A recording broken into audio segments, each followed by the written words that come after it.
Week 7, Lesson 4, Spider-Man, Part 2. As mentioned in the previous video, Spider-Man played around with the expectations of status quo. He evolved as a character, and for a short while grew up alongside his readers. Spider-Man started out as a high school student, but graduated and quickly moved on to university. Before Spider-Man did this, it was almost unheard of for a comic book character to age. Even today, it's very rare to see an established comic book character get older over time. But Peter Parker went from a teenager to an adult. Spider-Man's love life was also versatile. He had more than one woman that he was interested in. Whereas Clark Kent or Superman was only interested in Lois Lane, Spider-Man tried his hand at being with a few women before finally settling down with one. His first crush was Betty Brant, who he met in high school. In university, he met Gwen Stacy, a popular girl, who thought that there was something more to Peter Parker than what he was letting on. Finally, to throw some drama into the mix, Peter Parker met Mary Jane Watson, who was a party girl that acted as a rival for Gwen Stacy. These relationships were all separate from his time as Spider-Man.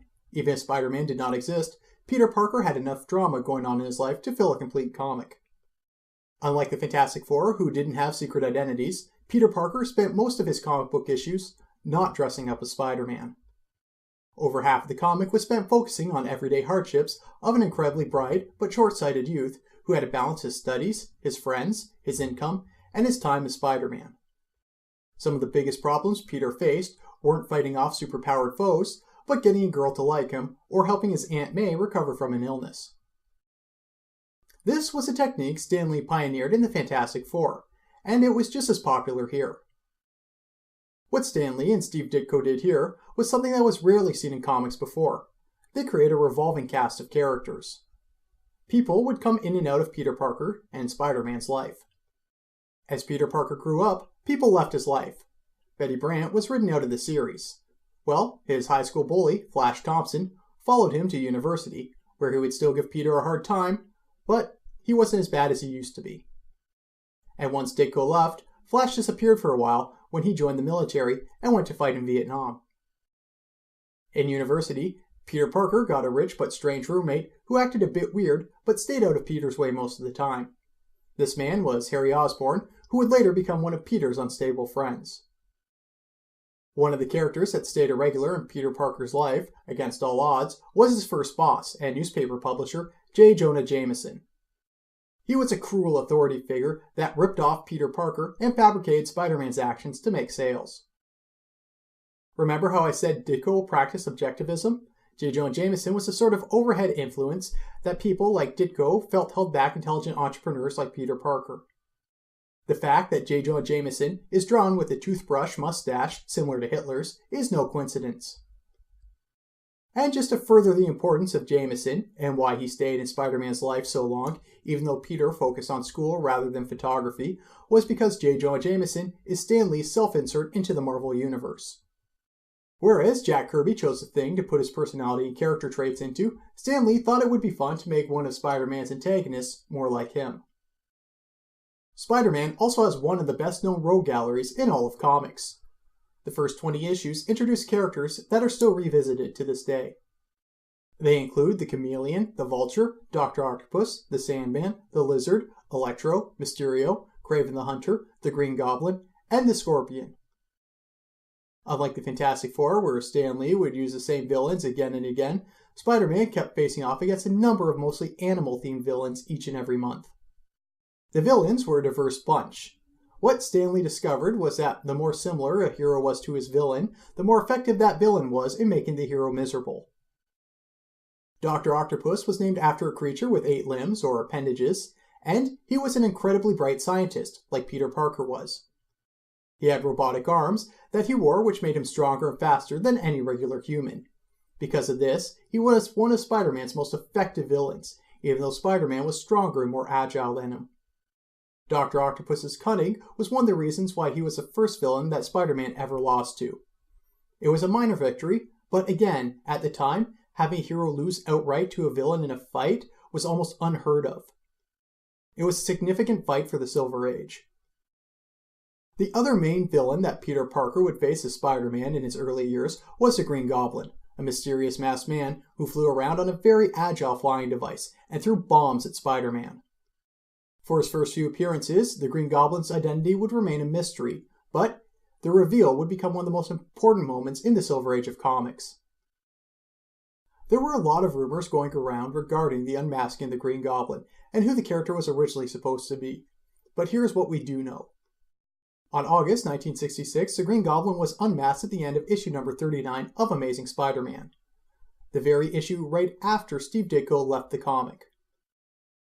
The most popular belief is that the tensions between Stan Lee and Steve Ditko had been growing, and finally came to a breaking point when they decided to reveal who the Green Goblin was. The rumor is that Steve Ditko wanted the character to be revealed as a stranger, as that was more believable. But he might also have wanted it to be J. Jonah Jameson. Ditko has refused to talk about this, so we don't know for sure who he originally wanted the Green Goblin to be. Stan Lee revealed that the Green Goblin was a person very close to someone Peter Parker knew, Harry Osborn. The Green Goblin defeats Spider-Man in a fight and then proceeds to unmask him, finding out that Spider-Man is Peter Parker. The Green Goblin reveals that he knows who Peter Parker is because he's Norman Osborn, the father of Peter's roommate, Harry Osborn. This was a huge twist when it happened. Remember that this comic predates the Star Wars franchise, so having characters be related to each other was something that had not yet become cliché. This was also when the comic book world started becoming a smaller place. Now, many villains would be related to each other, or heroes would become related to other heroes in some way. Heroes started to know villains before they became supervillains. This made for some intense conflict, but the situations also started to become more contrived. Stan Lee would also do lazy writing devices to get himself out of intense situations. When the Green Goblin found out who Spider-Man was, instead of killing the character, Stan Lee kept him around, but gave him amnesia, so that he wasn't trying to assassinate Peter Parker or his loved ones every day.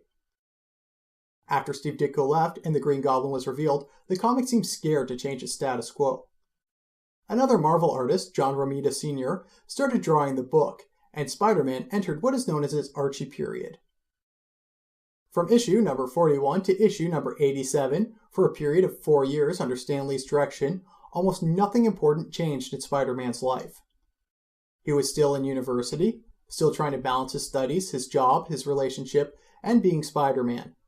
This led to misunderstandings around what became a close group of good friends. It was called the Archie period because Peter Parker was a youth trying to get a girlfriend just like Archie Andrews was. He had the rich, uptight girl, Gwen Stacy, who filled in the role of Archie's Veronica. He had to deal with the girl's smart father, who was a pillar of the community and always had his eye on the boy who was going after his daughter. That father was Gwen Stacy's father, Captain Stacy, who filled in for Veronica's father. Peter Parker had the likable but strange best friend, Harry Osborn, where Archie had Jughead. And Peter Parker had the jerk who he'd often hang out with in Flash Thompson, where Archie had his rival, Reggie. It was during this time that Peter Parker became friendlier to those around him and a more well-rounded individual. He makes more jokes while fighting villains, a trait that the character has since become known for. He stopped being an anti-hero and evolved into a family-friendly wall crawler that we all know him as today. He wasn't the bumbling, awkward, antisocial nerd with glasses that he was when Ditko was drawing him. He was a handsome, likable, and charming individual that girls would fight over. He almost seemed like a new character. During this time, Stan Lee wouldn't take chances with the character, just like Stan Lee refused to take chances with Captain America when he started writing that title in the 1940s. But the momentum that Spider-Man had gained during his Ditko years made the comic one of the best-known ones in the world. Spider-Man has since become one of the most drawn superheroes of all time, being in more issues than anyone but Batman, Superman, and recently Wolverine. He's also become one of the most merchandisable characters in the world. This is at least partially thanks to his suit design, which covers every inch of his body so that no skin color is showing. It could be anyone in that suit, who is any creed or any race. Spider-Man has since gone on to star in multiple television shows, video games, and one of the biggest movie franchises in all of history. But Spider-Man's influence on comics does not end there. As we're going to see in the next set of videos, Spider-Man is about to play an even bigger role in changing comics forever. So why is Spider-Man important to our course? Because, when he first appeared, he was a revolutionary concept for the industry. He was a teenage anti-hero who grew older with the readers, faced real-world problems, and lived in an organic universe where his friends and allies would come in and out of his life. He later went on to become one of the most famous and successful superheroes of all time, becoming an example of what a multi-layered character should look like. Questions to contemplate. Spider-Man's attitude completely changed once Steve Ditko left the book. Do you think that the integrity of the character was compromised or ruined after Stan Lee made Peter Parker friendlier and more popular? Are there any other characters in television or movies that are so original and influential that decades later they're still used as comparisons for what good characters should be like?